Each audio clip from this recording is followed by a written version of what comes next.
હવે સમાચારોમાં આગળ વાત કરીએ આપણે રાજકોટની, તો હજુ તો માર્ચ મહિનાની શરૂઆત થઈ છે અને ત્યાં સમગ્ર રાજ્યમાં તાપમાનનો પારો આસમાને પહોંચી ગયો છે. ત્યારે ગુજરાત રાજ્યનું સૌથી વધુ તાપમાન રાજકોટ શહેરમાં નોંધાયું છે.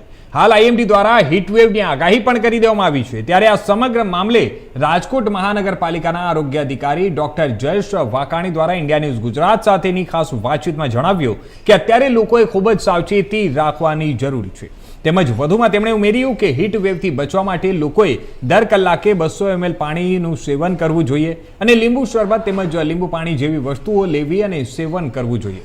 સાથે જ તરબૂચ, મોસંબી, પાઇનએપલ સહિતના ફ્રૂટ ખાવા જોઈએ. સાથે જ બહાર મળતા જે એસન્સવાળા ઠંડા પીણા ન પીવા જોઈએ. તેમજ બપોરના સમયે કામ વગર બહાર નીકળવાનું લોકોએ ટાળવું જોઈએ અને તેમજ ડિહાઇડ્રેશન ન થાય તે માટે ORS અને ફ્રૂટ જ્યુસનું સેવન કરવું જોઈએ. આ ઉપરાંત હીટવેવથી બચવા માટે લોકોને ટાઈટ કપડાં ન પહેરવા અને આખું શરીર ઢકાઈ જાય તેવા કોટનના અથવા તો સુતરાઈ કપડાં પહેરવા જોઈએ. આંખો ઉપર ચશ્મા, માથા ઉપર ટોપી અને મોં ઉપર માસ્ક પહેરીને બહાર નીકળવું જોઈએ. અને વધુમાં વૃદ્ધ લોકો અને બાળકો અને ખાસ કરીને સગર્ભા માતાઓએ બપોરના સમયે બહાર નીકળવાનું અને એટલા અંશે ટાળવું જોઈએ. ઉનાળાની સિઝન શરૂ થઈ ગઈ છે ત્યારે ગુજરાત રાજ્યનું સૌથી ગરમ શહેર છે તે રાજકોટ ગણવામાં આવી રહ્યું છે. ત્યારે આપણી સાથે રાજકોટ મહાનગરપાલિકાના આરોગ્ય અધિકારી જયેશ વાકાણી આપણી સાથે વાત કરીશું. સર, અત્યારે ઉનાળાની શરૂઆત થઈ ગઈ છે. શરૂઆતમાં જ ક્યાંક ને ક્યાંક કહેવાય કે હીટવેવ અતિ વધારે પડી રહી છે, શું કહેશો?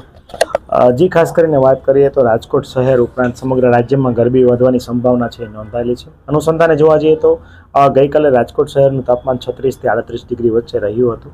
આગામી સમયગાળા દરમિયાન પણ આ તાપમાન છે વધવાની શક્યતાઓ 100% નોંધાયેલી છે.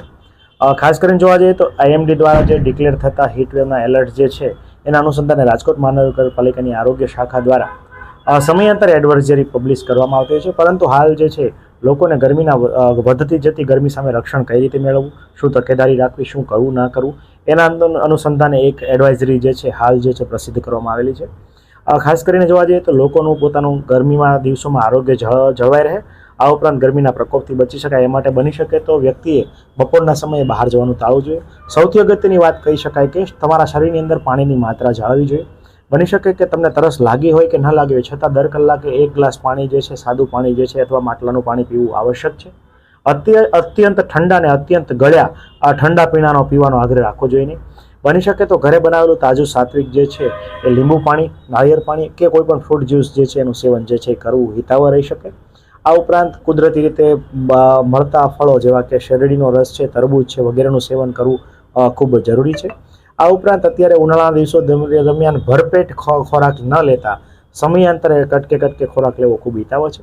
બની શકે તો બહાર જવાનું જે છે ખાસ કરીને સગર્ભા વૃદ્ધો અને બાળકોએ બહાર જવાનું બપોરના સમયે ટાળવું છે.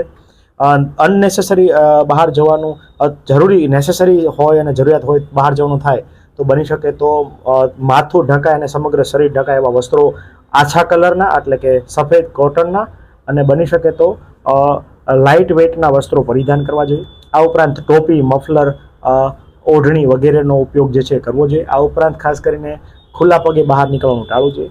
હાલ જે છે ખાસ કરીને સૌથી વધારે પ્રકોપ ગરમીનો મજૂર વર્ગને હોય છે કે જે અત્યારે તડકામાં મજૂરી કામ કરતા હોય તો જે લેબર કોન્ટ્રાક્ટર હોય અથવા લેબર કામ આપનાર હોય એમને બની શકે તો સવારે અર્લી મોર્નિંગ અને સાંજે તડકો ઘટ્યા પછી જે છે એ કામના કલાકો સૂચિત કરવા જોઈએ. આ ઉપરાંત લેબર માટે ખાસ જે છે પીવાના પાણીની વ્યવસ્થા સ્થળ ઉપર જ કરવી જોઈએ. આ ઉપરાંત જોવા જઈએ તો આગામી સમયમાં રાજકોટ મહાનગરપાલિકા દ્વારા પણ હાલ જે છે આપણા એલઈડી સ્ક્રીનમાં લોકજાગૃતિ અર્થે આ બાબતો જે છે સૂચિત કરવામાં આવશે. હાલ કોઈ એલર્ટ નથી પરંતુ ગરમીની વધતા આપણે લોકોને તકેદારી શું રાખવી એના માટે માહિતગાર કરવામાં આવે છે. આ ઉપરાંત ખાસ કરીને તમને હીટ રિલેટેડ ઇલનેસ એટલે કે લૂ લાગવામાં શું લક્ષણો આવે, ખાસ કરીને માથાનો દુખાવો, આંખોમાં બળતરા થવી, ધૂંધળું દેખાવું, ચક્કર આવવા, ઉલટી ઉપકા થવા, અત્યંત પરસેવો થવો, પરસેવો થયા પછી શરીર અચાનક ઠંડુ પડી જવું, ઘણી વખત જે છે એ કોઈ પણ કારણ વગરનો તાવ અનુભવો, આ તમામ કોઈ લક્ષણો જણાય તો નજીકના આરોગ્ય કેન્દ્ર કે કોઈ પણ દવાખાનાનો સંપર્ક જે છે એ કરવો જોઈએ અને લૂ લાગવાથી આપણે બચવું જોઈએ.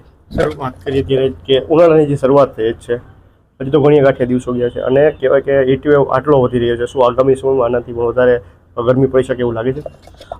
ઇન્ડિયન મેટ્રોલોજીકલ ડિપાર્ટમેન્ટ જે છે આ બાબતે સૂચિત યોગ્ય જવાબ આપતા હોય છે, પરંતુ હાલ જે છે ગરમીની માત્રા ગયા વર્ષની સાપેક્ષમાં વહેલી ગરમી શરૂ થઈ છે. પ્રોગ્રેશન શું થશે એ તો IMD આપણને જણાવતું હોય છે, પરંતુ હા, હાલ જે છે વહેલી ગરમી પડવાની શરૂઆત થયેલી છે. ધન્યવાદ. આ હતા રાજકોટ આરોગ્ય વિભાગના અધિકારી જયેશ વાકાણી, જેમને ઇન્ડિયા ન્યૂઝ સાથે ખાસ વાતચીત કરતા જણાવ્યું છે કે જે રીતે ગરમીનો પ્રકોપ શરૂઆતથી જ વધી રહ્યો છે, ત્યારે તકેદારીના ભાગરૂપે જે કે પગલાં લેવામાં આવે, સાથે ટોપી, ચશ્મા સહિતની વસ્તુ કરવામાં, તેમજ જે કે કહેવાય કે ઠંડા પીણા છે તેનું સેવન આ કાર્યરત કરવામાં આવે, અને ક્યાંક ને ક્યાંક કહેવાય કે બપોરના સમયે જો કામ ન હોય તો ઘરથી બહાર નીકળવાનું ટાળવું જોઈએ તેવી હાલતની એડવાઇઝરી રાજકોટ મહાનગરપાલિકા દ્વારા જાહેર કરવામાં આવી રહી છે. હાર્દિક મોહન સાથે પ્રતિક લીંબાણી, ઇન્ડિયા ન્યૂઝ, રાજકોટ.